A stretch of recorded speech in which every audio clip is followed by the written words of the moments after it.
and gentlemen, welcome to Uyuni.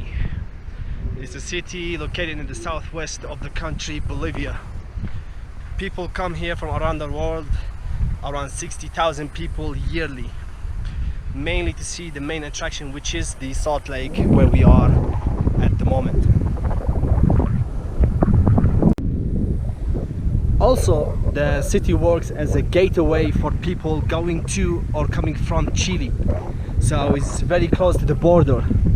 That's where you start when you come from Chile, and then you walk yourself up to La Paz, which is the capital.